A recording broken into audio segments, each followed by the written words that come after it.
Bonjour, alors on va voir un exercice sur la datation par le carbone. Alors la demi-vie, on vous donne la demi-vie de l'isotope C614, c'est T1,5 5,73 10 puissance 3 ans. Un an, c'est 365,25 jours. On vous donne les masses des noyaux et particules, carbone C614 en unité de masse atomique, de l'azote et de l'électron. L'équivalent de l'unité de masse atomique en énergie. 1 U égale 931,5 mégaélectronvolts, C-2. Alors, lors de ces travaux sur la datation par le carbone 14, le savant WF, c'est Willard Frank Libby, c'est un chimiste physicien américain qui a travaillé sur ce problème de datation par le carbone et qui a révolutionné les travaux des géologues. Il a eu le prix Nobel de 1960, grâce à ce travail qu'il a accompli. Alors, qu'est-ce qu'il a fait? Il a démontré que pour les êtres vivants, le rapport du nombre de noyaux de carbone, 14, à celui de noyaux de carbone, 12, reste constant. Donc, tant que l'être vivant est vivant, ce rapport reste constant. Le rapport de noyaux de carbone 14 sur les noyaux de carbone 12 reste constant dans un être vivant. À partir de l'instant de sa mort, le nombre de noyaux de carbone 14 décroît selon la loi de décroissance radioactive.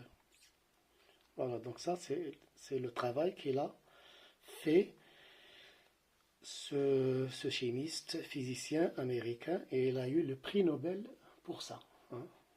D'accord. Alors, première question, qui n'a rien à voir avec ce qu'on a dit là. Donnez le nombre d'affirmations justes parmi les affirmations suivantes. Alors, petit a, avec le temps, un échantillon de noyaux radioactifs est de plus en plus susceptible de se désintégrer. Alors non, c'est faux. La demi-vie est la moitié de la durée au bout de laquelle un noyau radioactif se désintègre complètement. C'est pas vrai, c'est la demi-vie, c'est la durée où le nombre de noyaux restants est égal à N0 sur 2, nombre initial sur 2. Voilà. Les noyaux légers qui ont un nombre de masse A double de leur numéro atomique Z ne sont pas stables. Non, ça n'a rien à voir avec la stabilité. Voilà. Dernière affirmation, la particule alpha est l'ion d'hélium He2+. Alors ça c'est l'affirmation juste. Voilà. Deuxième question. La désintégration du noyau de carbone 14 conduit à l'émission d'un noyau d'azote N714. Écrire l'équation de la désintégration en donnant le type de cette désintégration. Voilà. Alors, pour cette équation, on part du carbone 6,14.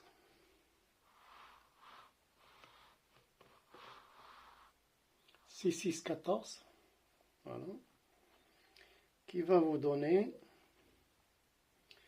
alors, l'azote 7,14, plus une particule, alors, c'est un électron, si on se base sur conservation du numéro atomique. Alors, 6 égale 7, moins 1, donc ici, j'aurai moins 1. Et là, 14, ici 0. Donc c'est une émission bêta-. Voilà. Deuxième Troisième question. La mesure, voilà, la mesure de l'activité d'un échantillon de bois ancien a donné 3,7 10-2 désintégrations par seconde et par gramme de carbone. Déterminez l'âge de cet échantillon de bois. Voilà, alors on vous donne l'activité du morceau de bois trouvé, qui est ancien. Et dans l'énoncé, on vous dit que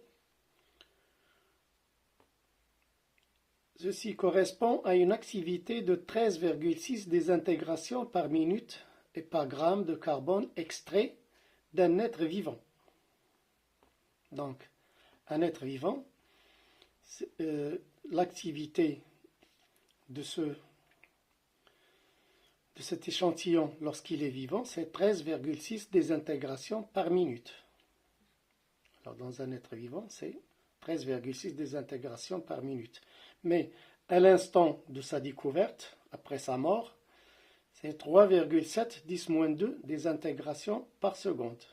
On vous demande de calculer l'âge de cet échantillon ancien, c'est-à-dire la durée qui s'est écoulée entre l'instant de la mort et l'instant de la découverte. Voilà. Alors, on va se baser sur la loi de décroissance radioactive. Alors, nous avons l'activité A de t égale A0 exponentielle moins lambda t. D'accord? Donc, le but, c'est de déterminer t, qui est l'âge du fossile. Connaissant A de t, l'activité à cet instant, et A0, l'activité du même échantillon, de même masse, mais encore vivant. Donc, A de t sur A0 égale exponentielle moins lambda t. Ou alors, ln logarithme de A de t sur A0 égale ln de exponentielle, c'est l'exposant là, moins lambda t. D'accord? Je cherche t. Donc, j'inverse ce rapport pour éliminer ce signe moins. ln de A0 sur A de t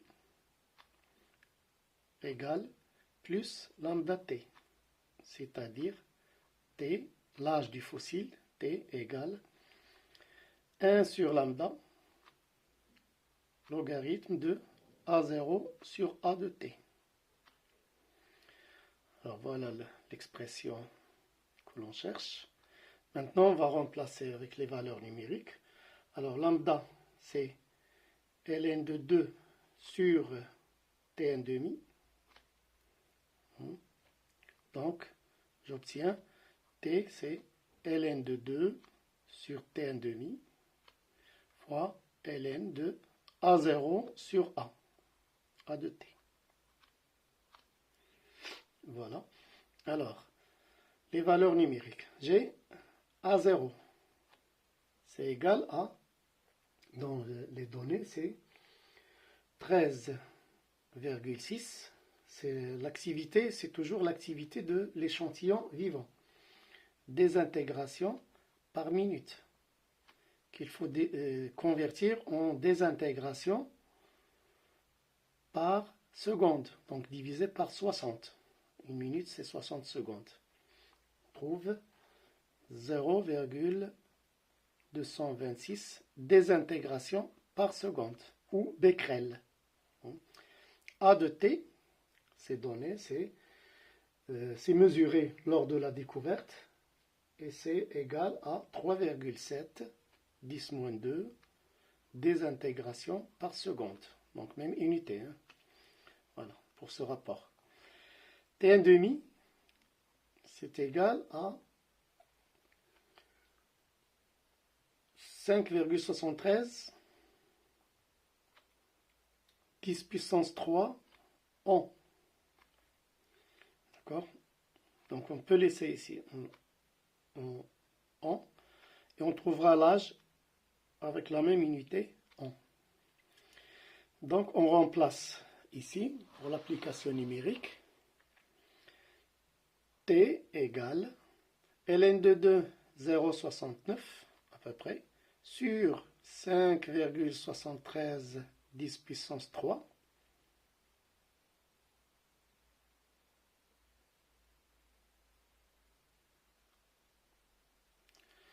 alors pardon, là c'est 1 sur lambda, 1 sur lambda c'est t 1 demi, alors là, il faut bien faire attention, là.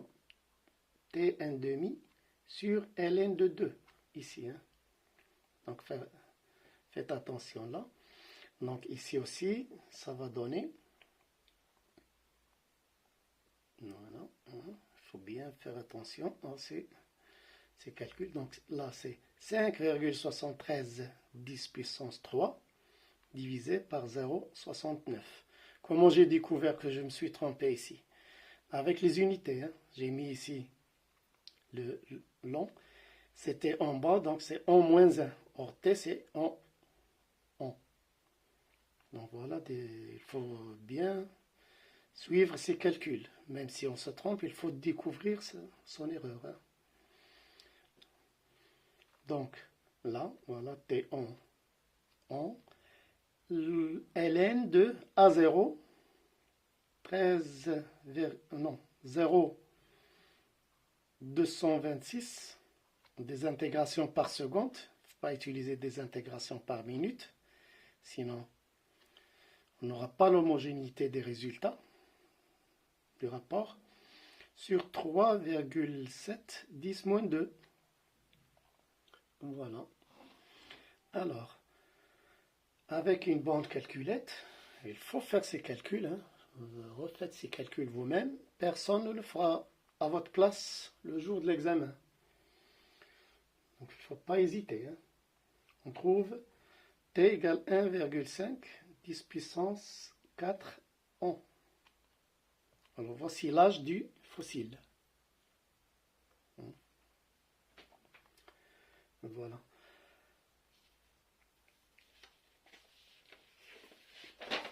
Troisième question, 3.2.